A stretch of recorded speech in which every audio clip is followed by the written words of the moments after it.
চললে না ব্লাস্ট হয়ে যেত।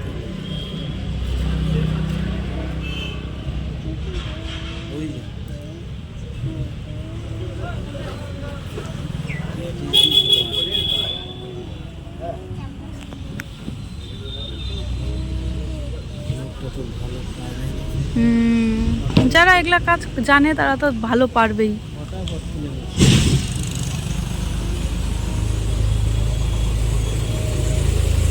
গাড়ি একদম ফাঁকা হয়ে গেছে।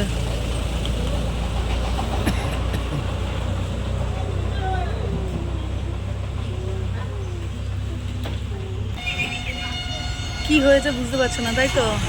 হয়েছে হচ্ছে যে আমরা মোটামুটি 70% চলে আসছি। আসার পর দেখছি যে হচ্ছে কি পাংচার হয়ে গেছে গাড়িতে। তো এখন সবাই গাড়ি থেকে নেমে পড়েছে, লিক ঠিক করা হচ্ছে। লিকটা ঠিক করে নিয়ে তারপরে মানে অর্ধেক গাড়ি ফাঁকা হয়ে গেছে, সবাই যে যার মতন অন্য অন্য গাড়ি ধরে চলে গেছে। কিন্তু আমাদের আবার টাং টোপলা এটা ওটা নিয়ে কি অন্য গাড়ি ধরবো, তো এটাই ঠিক হওয়ার জন্য ওয়েট করে বসে রয়েছি যে ঠিক হোক তারপরে হচ্ছে কি যাব। তো হচ্ছে হচ্ছে হচ্ছে কিছু তো কখন হবে জানি না। আর আধ ঘন্টা গেলে পরে আমাদের বাড়ি পৌঁছেই যেতাম। দেখি এই দোমোহনা মতন পার হওয়া হয়েছে। হ্যাঁ, পার হতেই দেখছি গাড়ির হচ্ছে গিয়ে আর চলছে না পরে থামলাম, মানে থামলো গাড়িওয়ালা। তো চলে আসছি আমরা অনেকক্ষণ হলো এ বাড়িতে, মানে শ্বশুর বাড়িতে। আসার পর হচ্ছে গিয়ে স্নান ধান করলাম। স্নান ধান করে প্রচণ্ড গোটা গাড়ির মধ্যে অবস্থা কেরোসিন হয়ে যাচ্ছিল। প্রথম কথা তো 1 ঘন্টা লেট করলো, তার উপর হচ্ছে গিয়ে আমার এত খিদা পাচ্ছিল বন্ধুরা, কি বলবো, যে পেটটা আমার আর মানে হচ্ছে তর্স হয়েছে না, এরকম কেমন যেন গা গুলাচ্ছে, অসহ্যকর লাগছিল। এরা কি করছে মাঝখানে? কিছু গাড়া হয়নি? ও এ দেখো, মানে আমি চলে আসছি আমাদের বাড়ির পেছন দিকে জমিতে।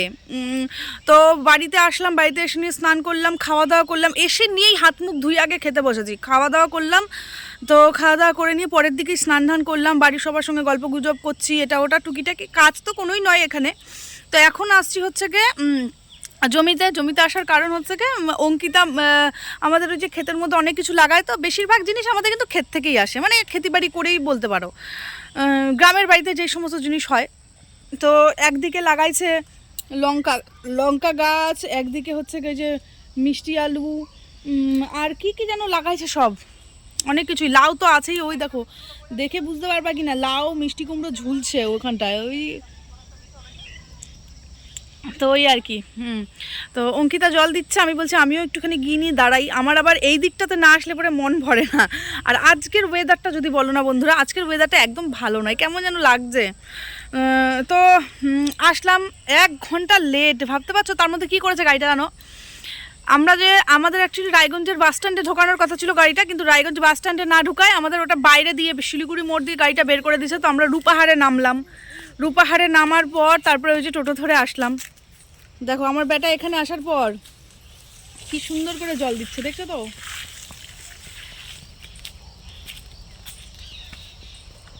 দেখো ও কিন্তু অ্যাকচুয়ালি ভালো কাজের মানুষ বলতে পারো। ও আমার শ্বশুরও আসছে এখানটায়। শ্বশুর যে কোথায় গেল, মানে ওই দেখো টুকটুক করে নিয়ে সবাই যে যার মতন কাজ করছে। আমার ছেলে খেলতে লাগছে। আর পাখি আয় এদিকে আয়। শ্বশুরবাড়িতে আসলে পরে আমার বেশ মজাই হয়। দিদিভাই বলছে এখন পিঠা ভাজবে, পড়ে গেছে রে। দিদিভাই বলছে যে রাতের বেলা আমাদের আজকে পিঠা হবে। পিঠার জন্য মনে হয় আতপ চাল ভিজাই দিয়েছে, আমি বলতে পারছি না, তো একটুখানি ঢেকিতে গুঁড়া করতেও যেতে হতে পারে। এখানে আসলে পরে তো মজা, আমার বেশ মজা লাগে। আর আমার বাড়িতে যাচ্ছি না কেন, যাবো না কেন, আমার বাড়িতে অছুত আছে। ওই যে আমার মেসো মারা গেছে, মানে মেসো আমাদের এক প্রকারভাবে জেঠুও হচ্ছে, আবার হচ্ছে কি মাসির তরফ থেকে মেসো হচ্ছে। তো ওই জন্য বাপের বাড়িতে এই কদিন যাবো না, একবারে শুদ্ধ শান্তি হয়ে গেলে তারপরে যাবো। তো আমার একদিনে যদিও মাসি মেসো দুজনেই মারা গেছে, মানে বড় মাসি মারা গেছে আর মেসো মারা গেছে। তো নেমন্তন্ন আমরাও ঠিক হচ্ছে বাড়িতে ঢুকছি, আর ওরাও বাইক নিয়ে বেরোয় যাচ্ছে। 3 ভাই, মানে বড় মাসির 3 ছেলে, তো 3 ছেলে নেমন্তন্ন করতে আসছে। তো কবে যেন আমি এখনো ডেট শুনিনি, যেতে হবে।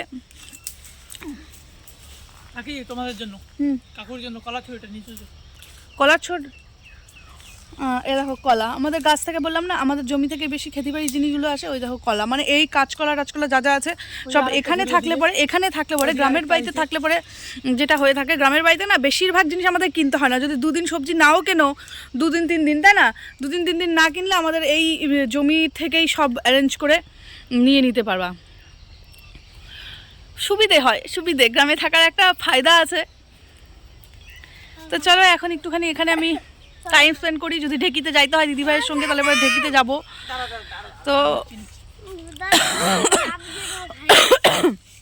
আবার আসছে ও জল দেওয়ার জন্য, ও অনেক কপালতে জল দিচ্ছে, সেই বাড়ি থেকে টেনে টেনে নিয়ে আসছে।